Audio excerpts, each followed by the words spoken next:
Hi, my name is DelmarshaeWalker. Welcome back to my channel. I hope everyone is having a great day today. I know Bill Gates isn't a favorite of a lot of people, and a lot of questions start flying around when he started buying farmland, exactly what he was going to do with it, why he's buying so much land, what's really going on. I want to share a couple of videos with you, and then once I come back, I kind of give you my thoughts on the situation. Why are the ultra-wealthy investing in farmland? And what impact will it have on the agricultural industry?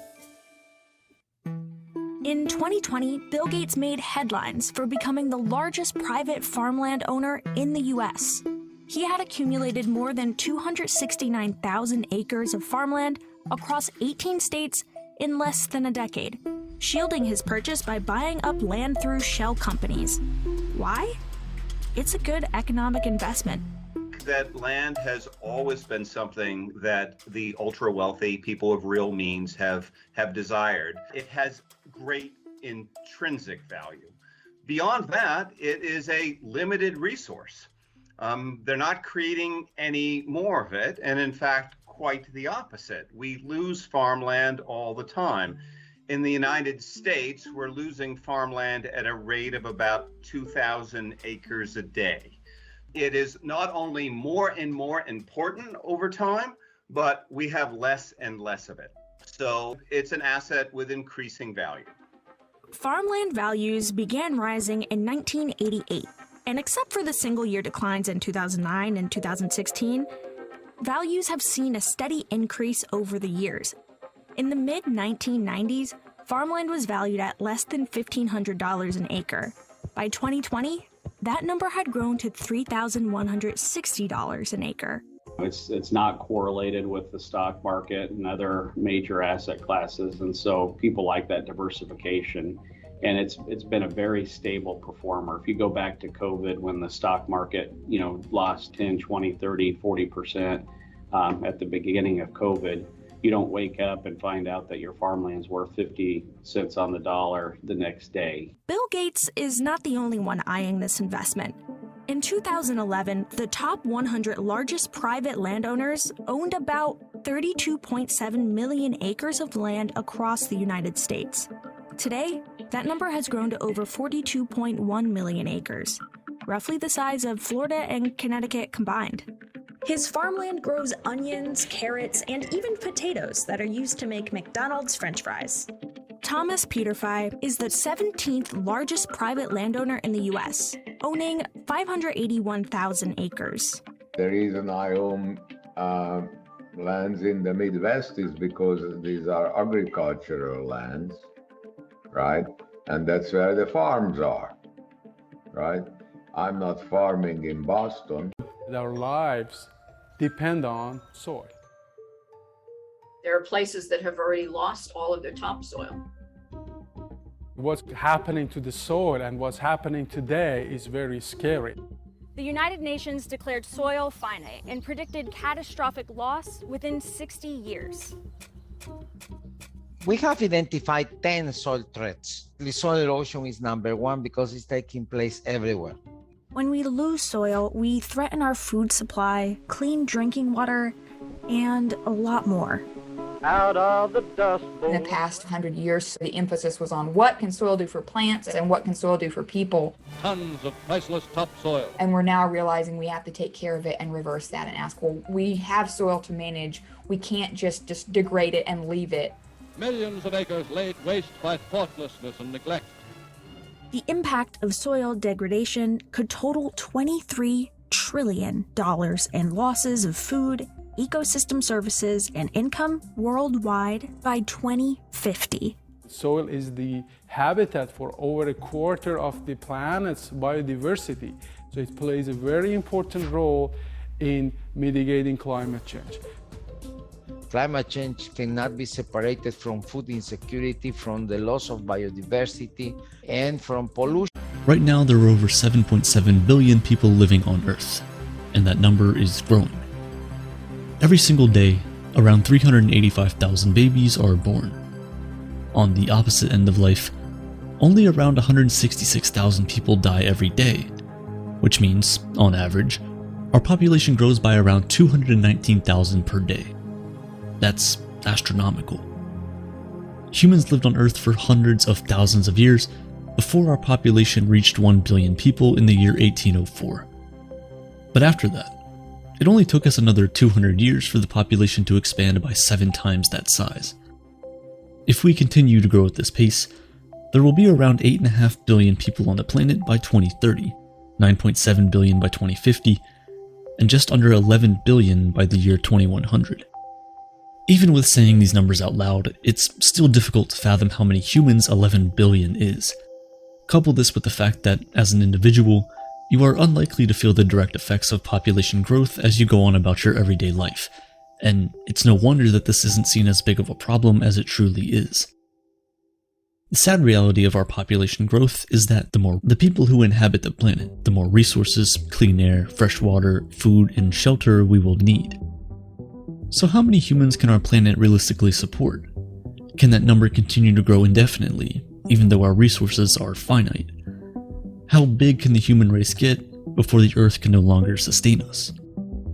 The answers aren't so simple, but whenever scientists contemplate this towering existential question, they break it down using a concept called carrying capacity.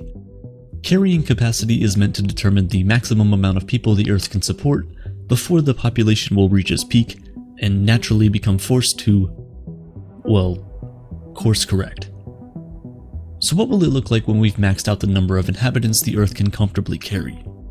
It's not a pretty picture, but it's probably nothing you haven't heard already. As our population continues to grow, almost all scientists anticipate we're going to experience some problems. We'll inevitably face a shortage of fresh water and farmable land, which will only be further aggravated by climate change.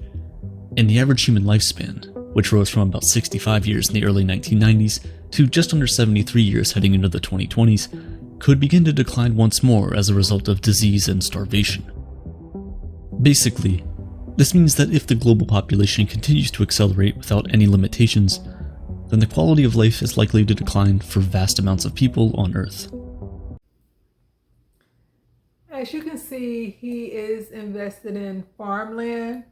And according to what he said is that, he really didn't choose to invest in farmland. It was more of his investment company because stock prices are going down. So they've seen it better to take the money out of the stocks and invest it into land, farmland, because those prices was actually going up high.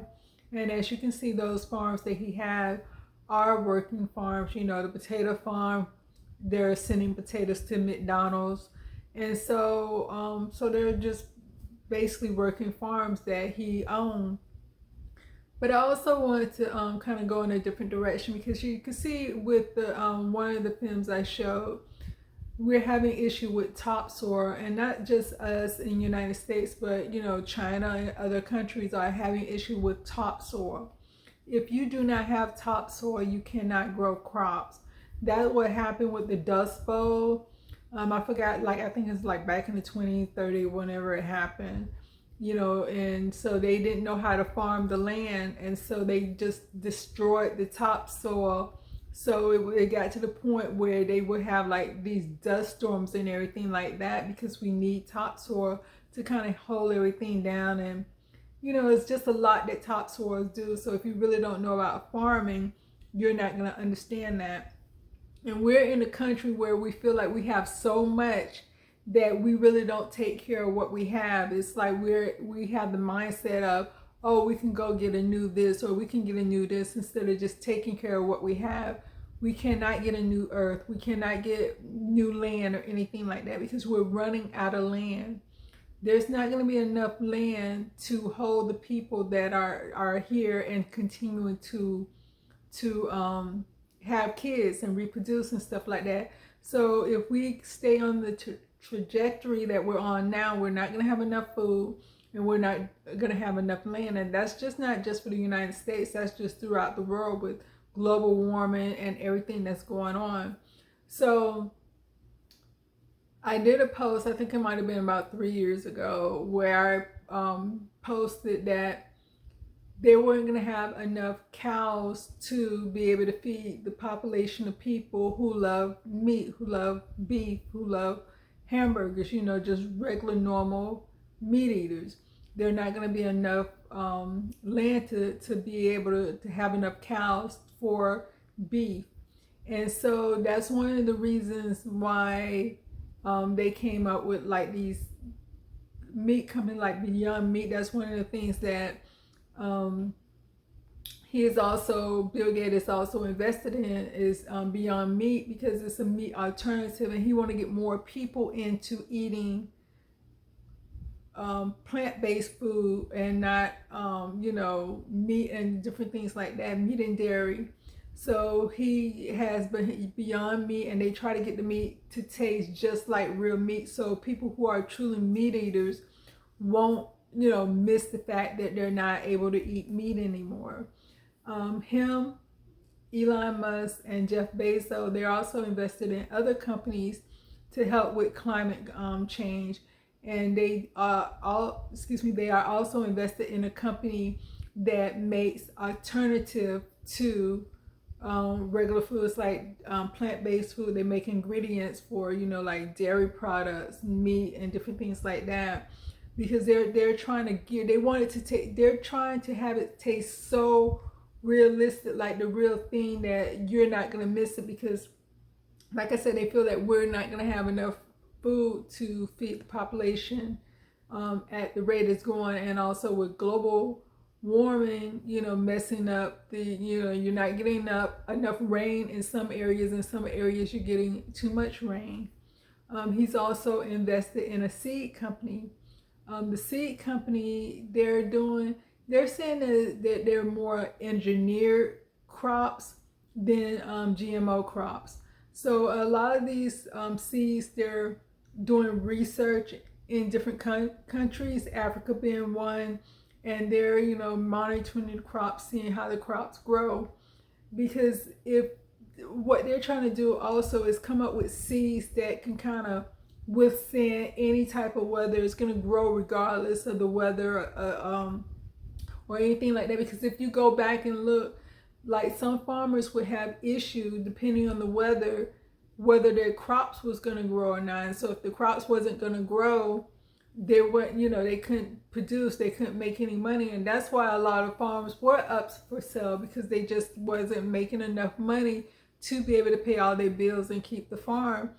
And so they're looking at every option they can come up with to sustain this world in the direction that we're currently going in, with the global warming, with overpopulation. You know, I did a video about that, about, you know, how we are overpopulated and you know, things like that. I got my opinion on you know, because like I said, we're overpopulated, but the pandemic kind of got rid of some of the numbers of the overpopulation. Unfortunately, that happened, you know, with the pandemic. Some people died. And so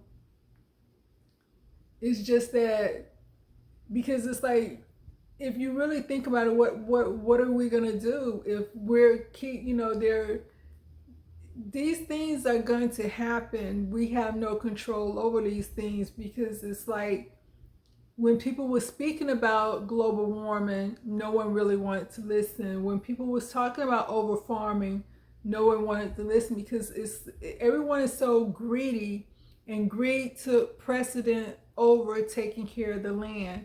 Greed took precedent over, hey, let's not over farm the land. Greed took precedent over, hey, let's not overbuild, and different things like that. And so when all this stuff is happening, God made land. God ain't making no more land.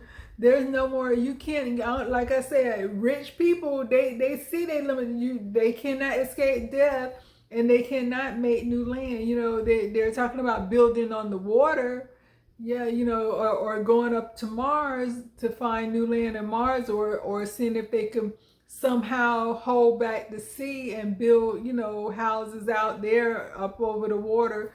But unless you go move by a volcano, that's the closest you're going to get to new land, when the lava go out there and spills, and then it adds onto the land. But other than that, God is not making any more new land, so we're running out of land. based on the population growth that we have. And so, you know, that is causing a lot of issues. So I think that's it. That's basically all I wanted to say. I hope everyone's having a great day. Peace.